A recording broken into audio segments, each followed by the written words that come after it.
Tony's brow furrowed as he heard Rogers explain on the phone. Yeah. I'll hit the Nexus, I'll join you as soon as I can, he said, before hanging up. So? Pepper asked. The three of them were over at her apartment, with Jarvis commandeering Pepper's TV. What did they say? Tony sat down on one of the living room armchairs, as he thought about the implications of what Rogers had said. They think Ultron is building a body. A vibranium-based body. Living and virtually invincible.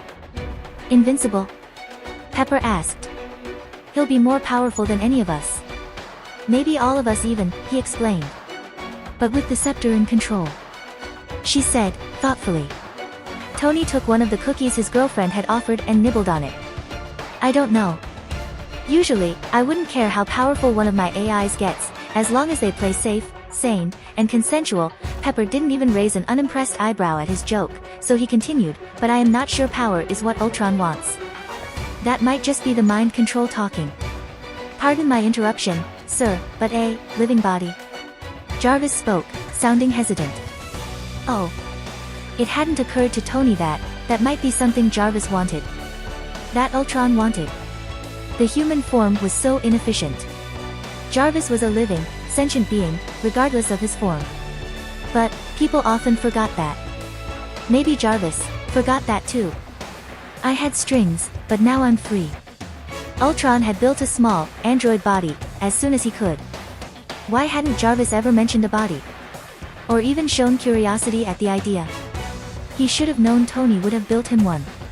If only Jarvis had asked. Pepper covered his hand in support. She probably had similar thoughts to his. God, this thing with Ultron was bringing up a lot of things he had thought obvious. He had had a pretty thick set of blinders on. Yeah, Jay, Tony answered. I have spoken with Banner and Dr. Cho about it. Her tissue synthesis cradle is a work of art, but it can't create an entire body. It would be too unstable. A binding factor would be needed to keep it all together. I floated the idea of using vibranium for that, but it's too rare and neither of them knew how compatible it would be with the tissue cells. Ultron must have had the same idea. It's probably why the team hasn't been able to get a hold of Dr. Cho. Ultron would need her regeneration cradle for it to work. So S.H.I.E.L.D. and the Avengers think Ultron is at Helen's lab? Now? Pepper said. Tony didn't even have the time to nod before Jarvis continued. That is unlikely. I presume the procedure for gaining a body would take a considerable amount of time. In his case, Ultron is a criminal in hiding. The risk of remaining at a known location for any amount of time, especially in a vulnerable state, is not worth the costs. Yeah, hiding and keeping the doctor and her cradle in some basement in the middle of nowhere for a few months, until the heat dies down, would be the logical thing to do. Tony agreed. But we can't be sure if Ultron is even capable of that. You think the scepter? Pepper started, but Tony shook his head. It can be that. But when I spoke with him, Ultron's rationality, his theatrics, his plans. That wasn't the scepter. He returned the half-eaten cookie to his plate. Ultron does not have a Loki. Barton and the other people Reindeer Games controlled had someone giving them orders. But who is giving orders to Ultron? Both his companions jumped at his words. Tony, didn't we agree Ultron was a kid who?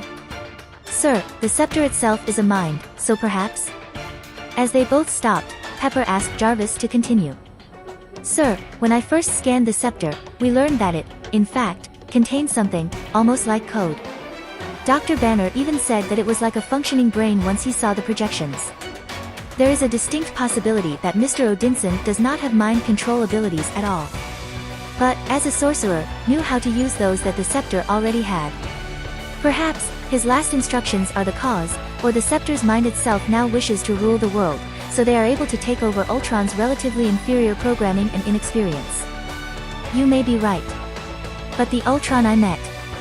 Tony started, as he thought of that kid's wit, he had so much life to him. That wasn't the mind of an ancient artifact or program or whatever the scepter is. That also wasn't Loki's I am a god, kneel before my parade. I have called it a misconception, but I am not sure if Ultron is sane. At least not fully so. He believes what he says. Maybe the scepter was never able to mind control, Pepper said. Having gotten their attention, she continued. Maybe it just changes something about you. Maybe it makes you loyal. And you don't even realize it. Maybe it just gives you a goal. And you have to complete it. Maybe it's just a voice in your ear, slowly hypnotizing you into crazy stuff. Tony nodded. That's what I have been thinking. Not mind control, but influence. Barton never talks about it. So, I am not sure how it was for him. But I don't think he had as much freedom as Ultron does.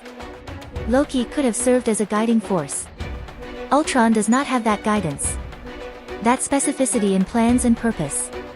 Ultron's plans have logic, but his purpose is illogical.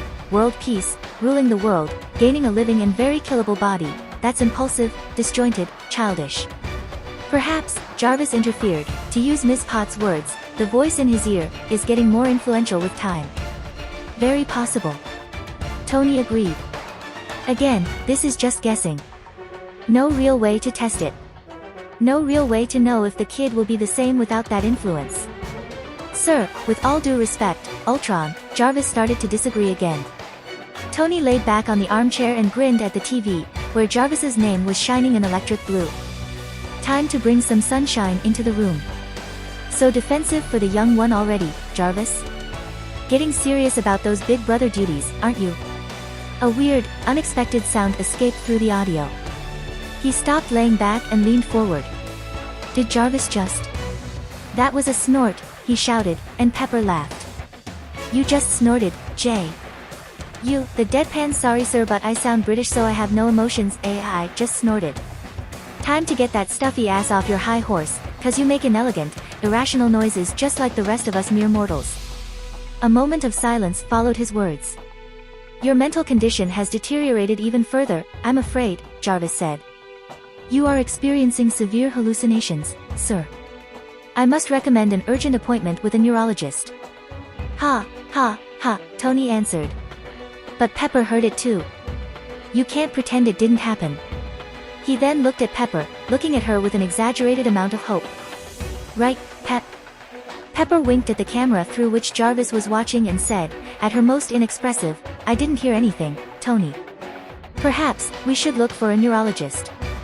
All those lab explosions, something was bound to give. Tony groaned. No. Pepper, how could you do this to me? He then sat down as Jarvis sighed at his antics, another irrational sound. He used to have to work harder to force them out of the AI, as Pepper laughed again. But I hope you are right about the kid, Jay, he said, half to himself and half to the room. I hope, very much, that you are right. Moments later, an alarm pinged through his newly acquired phone. A model that had not been made by him or anyone at SI and, most importantly, was Ultron-free. He felt weird using it. But it seems their time had run out. The Avengers were moving on Ultron. Time to suit up, he asked. Yes, sir, Jarvis answered.